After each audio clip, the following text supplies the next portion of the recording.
Good morning, everyone. Thank you for being here, and welcome to Wamsutta Place. To get us started today, I'd like to introduce you to the president of Acorn Inc., my mother, Dana Ricciardi.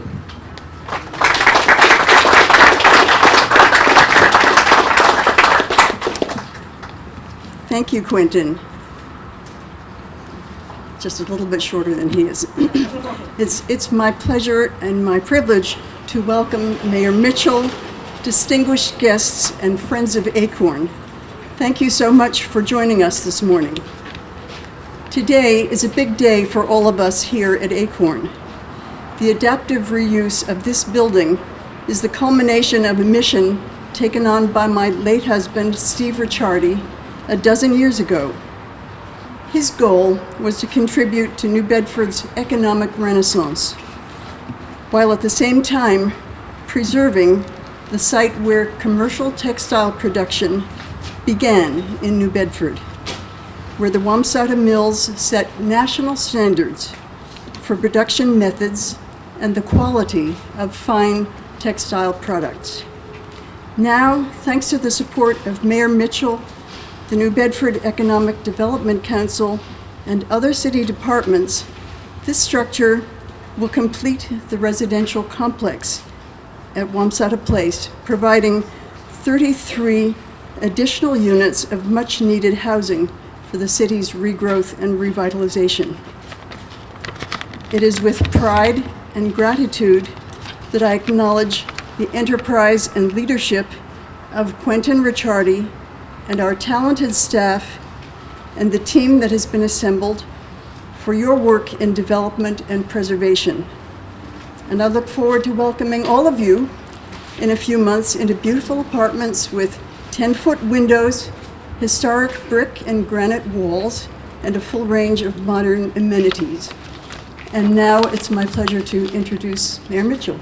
Well, actually,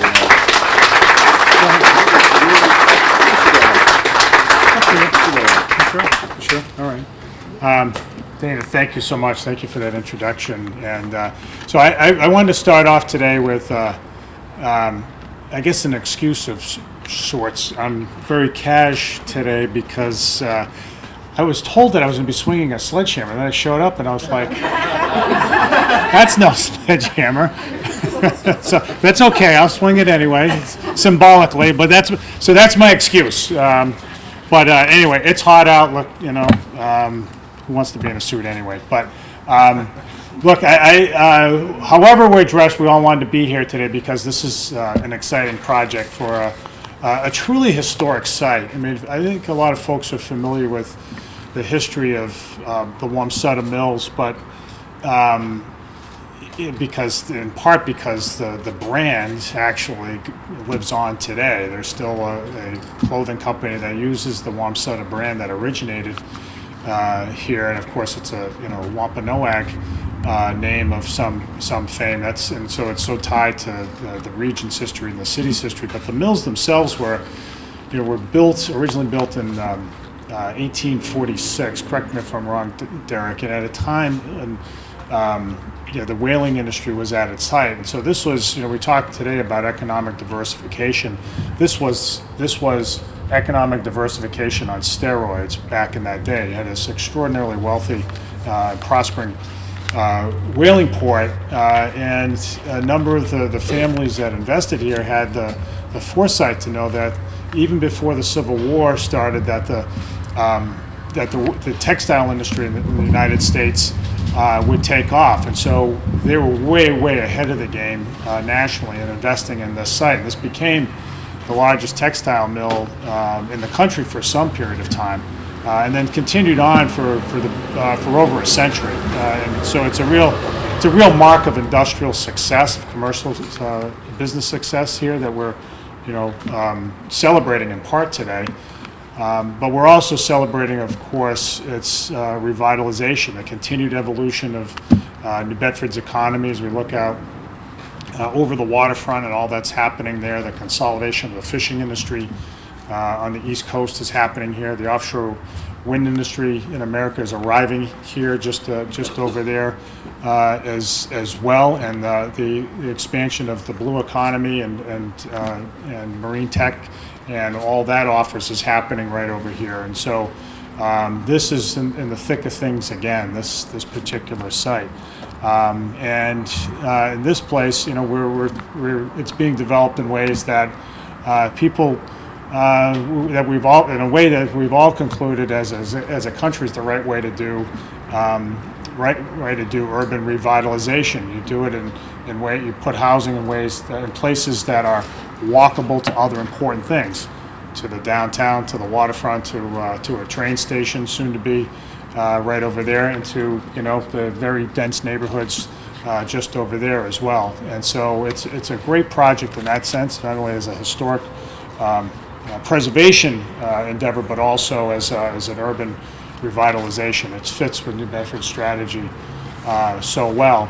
And in that sense, it is completely consistent with what the Ricciardis have been doing here in New Bedford for over a decade, which is turning New Bedford's assets into real relevant parts of the city's fabric, really bringing back those great things in our past and making them great things in our future. And so this site is really an expansion of what exists here already. The Wamsutta lofts, which Steve Ricciardi, who's Steve Ricciardi's genius helped spearhead redevelopment, are continuing today under Quentin's and Dana's leadership. The Ricciardi family made a commitment to New Bedford over 10 years ago, and they've stuck with it. And I think to your great credit. And it's not, where others have said, what, it's too risky, it's not worth it, I'm not so sure.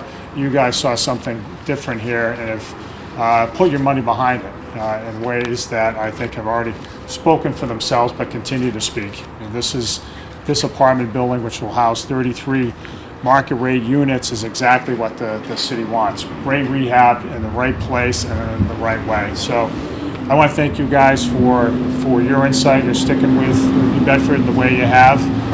Things are really on the move in our city now, really growing, and everybody will say they saw it coming, but you guys certainly not only saw it coming, but you actually put your money where your vision was. And so you deserve tremendous credit for that, and especially in carrying on Steve's legacy as well. So I really want to thank you most of all. So now's a good time for a round of applause for the Ricciardi family.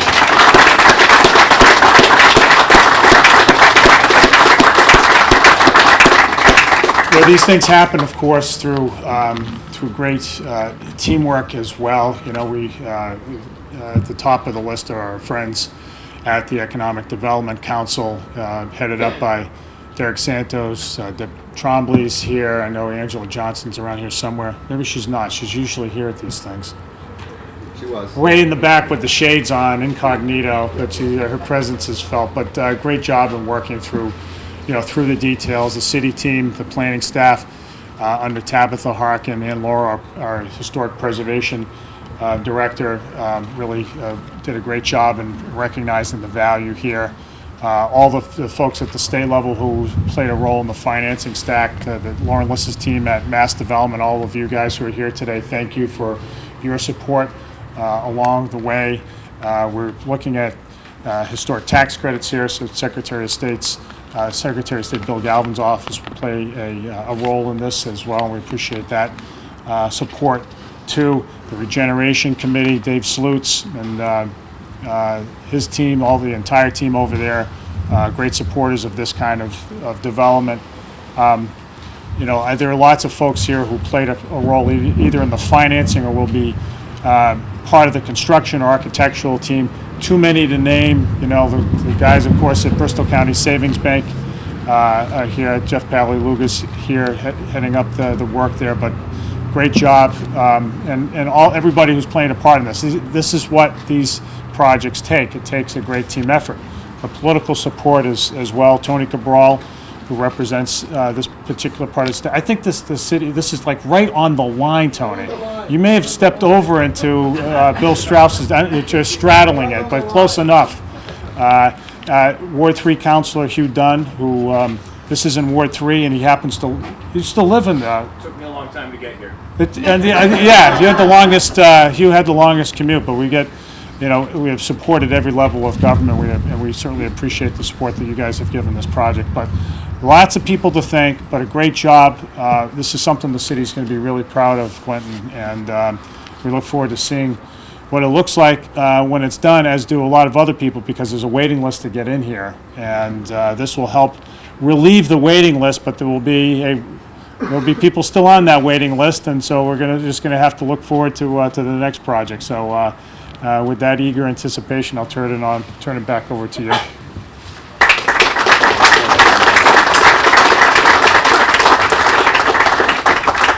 Well, I kind of wish we'd coordinated before today on what we were going to wear, because this is a little toasty. Yeah, take your jacket. But I just want to assure you that we have a solid gold sledgehammer that'll dress that right up. Yeah, thank you.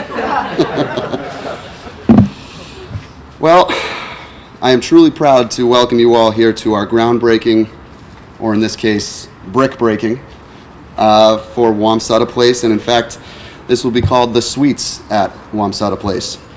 This is Acorn's 5th building in the great city of New Bedford, and we're proud to be here. The building behind me will provide premium luxury housing in close proximity to the downtown. It's a $7.5 million project which will provide top quality housing, local jobs, local tax dollars, and revitalization of a key asset that was once the jewel, really, of the Wamsutta complex. In the past, the building was home to various key facets of manufacturing and eventually housed the company's president. We're honored to breathe new life into this building today and instill a vibrant vitality into its time-tested bricks and beams. Acorn's presence in New Bedford began as a tiny seed, or nut, planted deep in my father's soul when he fell in love with this city some 17 years ago. And that nut has grown and been proven successful alongside the city. We chose to take on these monumental projects not because they are easy, but because preservation of the city's history is hard. It is our history that makes us who we are. Acorn continues to invest in this city because of New Bedford's great leadership, its commitment to bolstering a vibrant community. From the mayor's office to the city council, every city department, New Bedford's leadership is unwavering and truly devoted to furthering the city's growth and greatness. At this time, I apologize for this list, but there have been so many superstars on our team, I just want to name a few of them.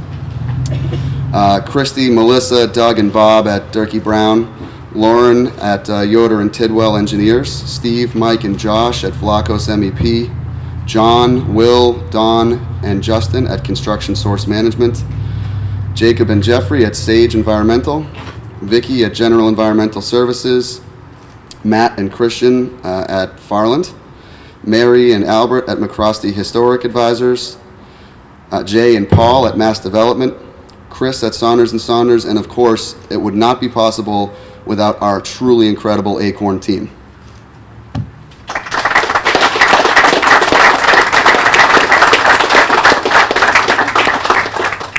And of course, the EDC.